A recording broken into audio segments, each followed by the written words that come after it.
Yes, thank you for the kind introduction, Professor Zillis, and welcome everyone. I'm very happy to open this wonderful workshop this afternoon, and I'm sure you will learn some interesting things about human brain anatomy today.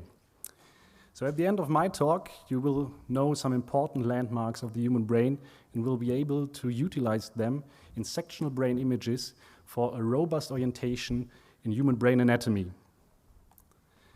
So first, the question may arise, why at all landmarks? For this, I want to start with an example.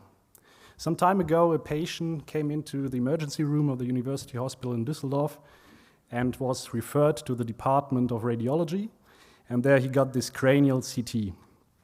And we saw this intracerebral bleeding in the right hemisphere.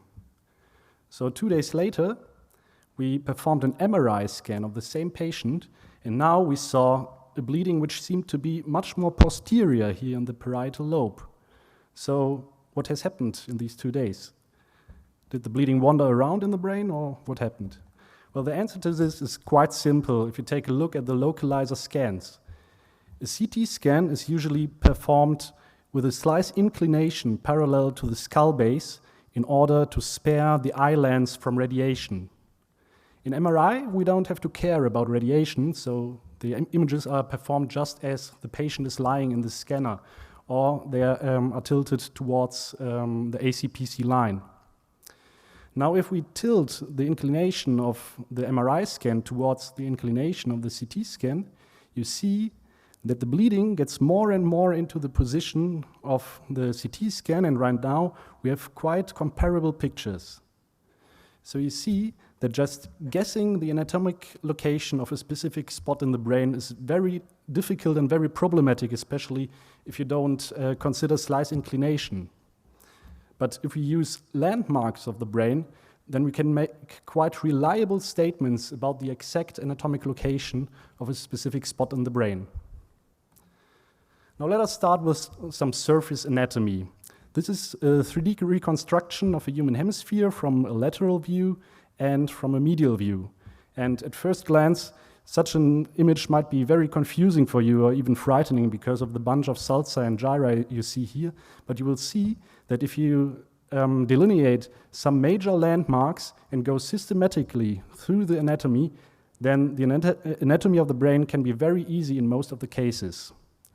So one of the most important landmarks to identify is the central sulcus, which is the long sulcus here on the lateral surface of the brain, which begins here at the superior margin of the hemisphere and running downwards and a little bit anteriorly. The central sulcus separates the frontal lobe from the parietal lobe. The second most important landmark is the Sylvian fissure or lateral sulcus, which is the large horizontally running sulcus here on the lateral surface, and it separates frontal and parietal lobes from the temporal lobe. On the medial surface, we see a large diagonally running sulcus, which is the parieto-occipital sulcus, and it separates parietal lobe from occipital lobe.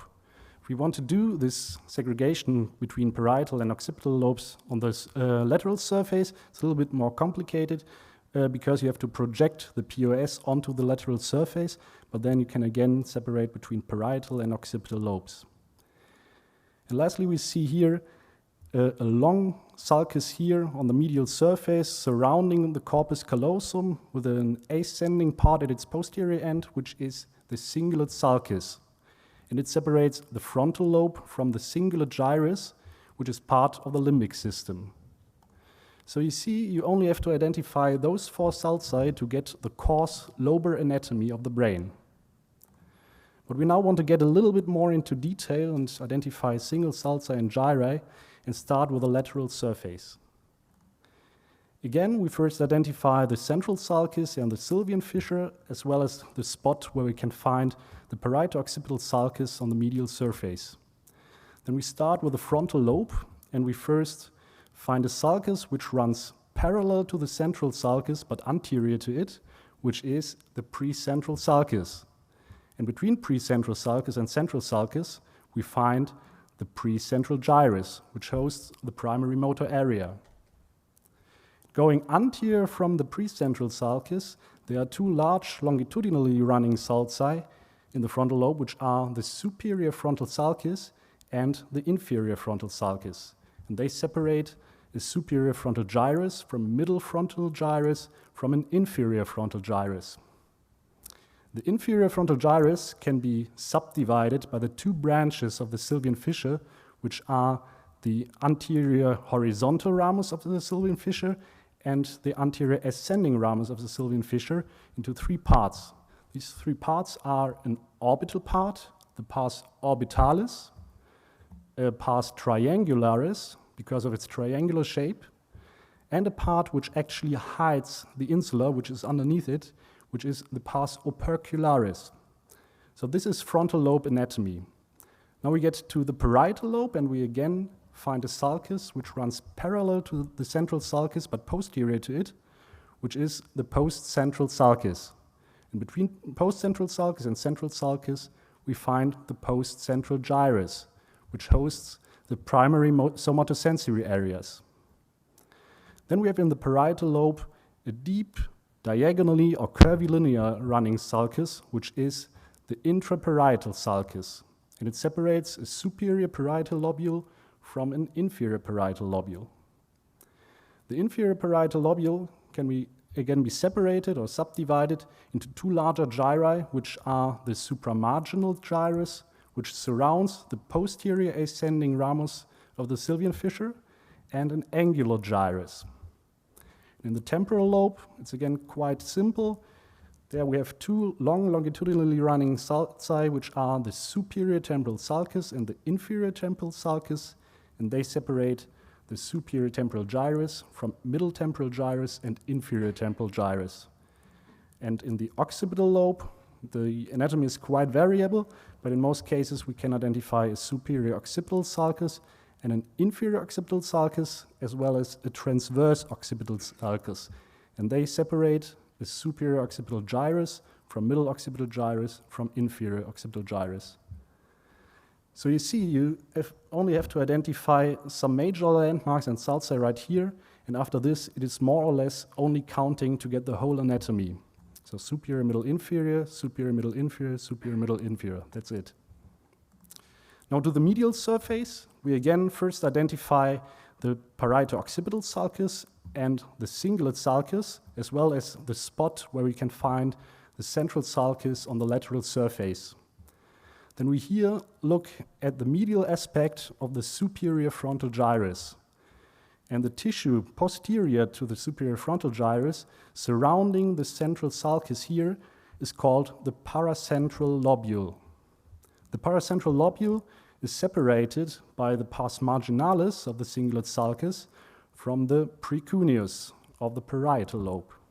And the precuneus is again separated by the POS from the cuneus of the occipital lobe.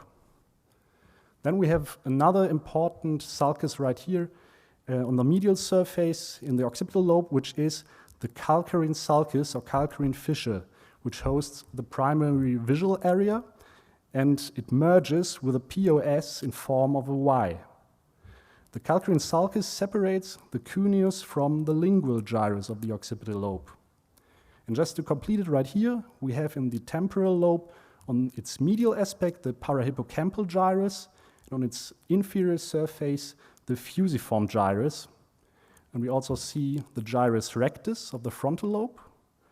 And we see the cingulate gyrus, which can be subdivided into an anterior, middle, and posterior part.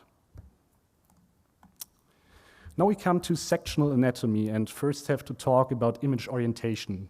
For this, I want to again start with an example. I've here a patient with a cerebral mass in his medial temporal lobe, which turned out to be a glioblastoma. And this mass is located in his left hemisphere. So would you say this is correct? Well, you know that I'm a radiologist, so you might guess that this is correct, but actually you cannot know because we have different orientation conventions. On the one hand, we have the radiologic orientation convention, which looks at the images from an upward view from the bottom of the feet of the patient, or as if we would stand in front of the subject looking into his eyes. So in this case, The right side of the patient is on the left side of the image. And we have the neurologic orientation convention, which is quite the opposite. So we look from a downward view from the top of the head, or as if we would stand behind the subject. So in this case, the right side of the patient is on the right side of the image. So what is the reason for these different orientation conventions? Well, it might be historically grown, because we have different perspectives. A radiologist, like most of clinicians, usually stands in front of a patient looking into his eyes, so the left is right imaging convention is more appropriate for him, and it also makes it the brain images in alignment with other imaging modalities, for example, chest X-ray. A neurosurgeon usually stands behind the head of the subject doing his surgery, so for him, the right is right imaging convention may be more appropriate for him. So today, in a clinical setting, the radiologic orientation convention has become the total standard, even for neurosurgeons and neurologists, for example. But in a neuroscientific field, like here in human brain mapping, we don't have a clear standard, and both orientation conventions are used. So I don't want to give any advices which one you should use, but I have one major teaching point right here. Please, is it your poster or your presentation or what else, please always indicate the image orientation in your sectional brain images. Now we start with some landmarks in sectional anatomy, and we start with sagittal sections. As I already said, in most cases, it is most important to first identify the sylvian fissure and the central sulcus, because after this, it's more or less only counting to get the rest of the anatomy. So we start with a quite lateral sagittal section where we can easily identify the sylvian fissure as this long horizontal fissure right here. Then we already know that the two branches here of the sylvian fissure separate pars orbitalis from pars triangularis and pars opercularis of the inferior frontal gyrus. And these three parts of the inferior frontal gyrus form a letter M in sagittal sections, so we call it the M sign. The sulcus directly posterior to the M sign is the precentral sulcus, and the sulcus posterior to the precentral sulcus is, of course, the central sulcus. So we have another helpful clue here to find the central region in sagittal sections, which is built by the precentral gyrus and the postcentral gyrus, who merge under the central sulcus to form the so-called subcentral gyrus, and they form a letter U in sagittal section, so it's the U sign. So here you can see again very good the M to identify the inferior frontal gyrus and the U to identify the central region. Now if we go a little bit more medial on our sagittal sections, we find another important landmark, which is the so-called hook sign. The hook sign is built by the hand motor area of the precentral gyrus, which usually forms some kind of hook. So another way to remember this is the grabbing hands of the central region, because the precentral gyrus grabs into the postcentral gyrus in such a way. So you can see this right here, the anterior hand and posterior hand. So if you now want to apply these landmarks to a real example, I have again a patient with a cerebral mass, which you can identify by the swelling of the parenchyma and the T2 hyperintensity right here. And we now want to say, where is this mass actually located? So for this, we again first identify the letter M for the M sign. Then we have posterior to it the precentral sulcus, and the sulcus posterior to the precentral sulcus must be the central sulcus. And on a more medial section, we also can identify something that is shaped a little bit like a hook, but is a little bit distorted because of the swelling of the mass. But we also see here the hook sign. So we can quite confidently say that this is a precentral glioma, also in this distorted anatomy. Now we get to transverse sections, and again, in most cases, it might be the most important thing to first identify the central region, and I show you 4 important signs how you can do this. We have the bracket sign, the L or T sign, the omega or the hand knob sign, and the thin postcentral gyrus sign. Let us first start with the bracket sign or the pars bracket sign.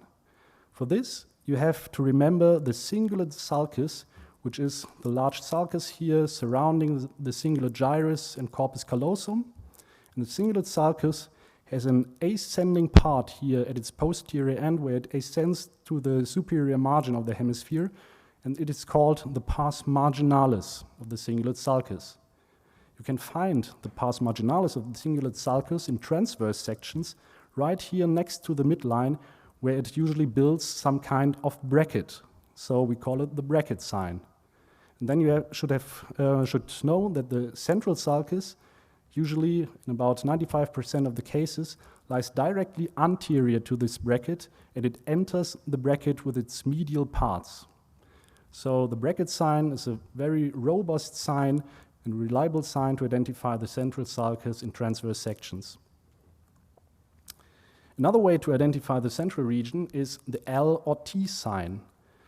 For the L sign, you first have to identify the superior frontal gyrus, which is very easy because it's the long longitudinally running gyrus right next to the midline here in the frontal lobe. And the superior frontal gyrus merges with the precentral gyrus in form of the letter L, so it's the L sign. And a similar thing is true for the superior frontal sulcus and the precentral sulcus, which intersect in form of an inverted T. So it's the T sign. So L sign and T sign identify precentral gyrus and precentral sulcus in transverse sections. Now we come to the omega sign, or the knob of the hand. So why is it called the knob of the hand? Well, there are actually two reasons. The first is because it is shaped like a hand knob of a door. For the second reason, you have to remember the homunculus of the motor cortex, which indicates the motor representation of single body parts. And you will surely remember that the hand has a quite large representation within this homunculus, and the motor representation is located exactly here at this knob of the hand. So this is the second reason why we call it the knob of the hand. And because the knob of the hand is also formed like an inverted omega, we also call it the omega sign. So this is not always true, actually, because we find the omega sign only in about 80% of the cases, and in about 10% of the cases, we have a split knob of the hand, like in this right hemisphere right here. So in this case, it's more formed like a horizontal epsilon. And in 10%, we have variants of it. Now, the last sign to identify the central region in transverse sections is the thin postcentral gyrus sign.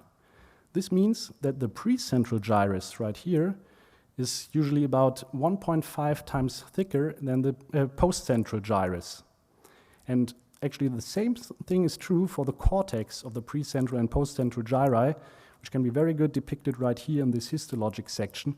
We can see that the cortex here in the precentral gyrus is much thicker than that of the postcentral gyrus right here. And if you have an MRI with a quite acceptable gray-white differentiation, you can also identify this feature in your MRI, where you see precentral gyrus cortex is thicker than that of the postcentral gyrus. So I summarize the signs for the central region. We have the bracket sign, we have the L or T sign, we have the omega or hand knob sign, we have the thin postcentral gyrus sign, and they all identify the central sulcus and central region in transverse sections. So we again want to apply these landmarks to a real example, and again, it is a patient with a cerebral mass in his left hemisphere now, and we again want to say where is this mass located. So we first identify the bracket. Then we can clearly see that the superior frontal gyrus merges with this gyrus here in form of an L. We clearly see a knob of a hand or an omega. And we see that this gyrus here is much thicker than the gyrus right posterior to it. So we can quite confidently say that this mass is located at the intersection between the superior frontal gyrus and the precentral gyrus. So another structure you might want to identify in your transverse sections is the intraparietal sulcus. To do this, it is very helpful to see the transverse section as a clock, where you have the 12 o'clock position right here at the top of the image and the 6 o'clock position here at the bottom of the image, and 3 o'clock is here on the left, and 9 o'clock position is here on the right. Then the intraparietal sulcus usually runs from the 3 to 5 position and from the 7 to 9 position, like this. Another helpful hint is that the intraparietal sulcus in most cases merges with the postcentral sulcus, so you can also identify the central region and go from superior sections to more inferior sections to find the intraparietal sulcus, or vice versa. You first identify the intraparietal sulcus and go to superior sections to find the central region. So in some cases, the intraparietal sulcus can also be separated or split, which makes it a little bit more difficult to delineate it. But if you follow the rule 3 to 5 and 7 to 9, you can also delineate the intraparietal sulcus in these cases. So the last sign here for the transverse sections is the so-called broken letter M sign, which helps you identify the sulci in the occipital lobe. We have here the intraoccipital sulcus, which is the continuation of the intraparietal sulcus, and we have again the parieto-occipital sulcus, which we know separates the parietal lobe from the occipital lobe. Then these two sulci form a broken letter M, which is actually broken by the midline. So these help you identify the intraparietal and intraoccipital sulcus and the parieto-occipital sulcus. So the last important landmark I want to show you is the ACPC line, which, as the name says, is the line between the anterior and posterior commissure. So to identify this, you have to get a midline sagittal section like this T1 image right here. And you can, in most cases, quite easily identify the anterior commissure as this roundish structure right here at the anterior end of the fornix. So the posterior commissure is, in most cases, a little bit more difficult to identify because you can roughly see it, but it's located dorsally to the roof of the tectum at the anterior end of the pineal gland right here. And the line between it is the ACPC line. So what is this ACPC line good for? You surely know that it's a reference line to get brain images aligned, for example, in the Tallarach atlas or Tallarach space. But you can also use it for some different helpful things. For this, you first have to draw a line that is vertical to the ACPC line, but it's at the anterior commissure, which is the VAC line, so the vertical at anterior commissure. So what is this line good for? Well, neuroimaging experiments could show that the pre-supplementary motor area usually lies anterior to the VAC line, while the supplementary motor area lies posterior to the VAC line. So the VAC line is a very robust indicator for the separation between SMA and pre-SMA. If we have a VAC line, we also have a VPC line, which is the vertical at posterior commissure. And what is this good for? Well, if you follow the VPC line into more lateral sagittal sections, the VPC line indicates the posterior border of the insula, which can be seen right here.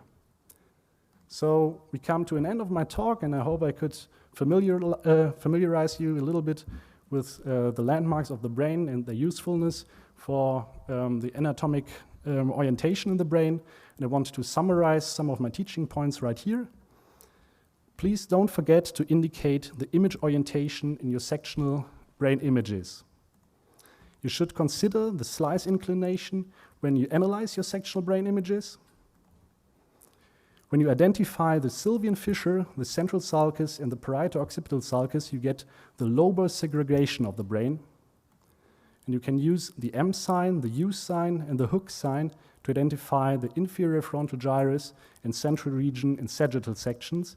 And you can use the bracket sign, the L or T sign, the knob of the hand, and the thin postcentral gyrus sign to identify the central region in transverse sections. The VAC line separates the SMA from the pre-SMA, and the VPC line indicates the posterior insular border. Thank you for your attention.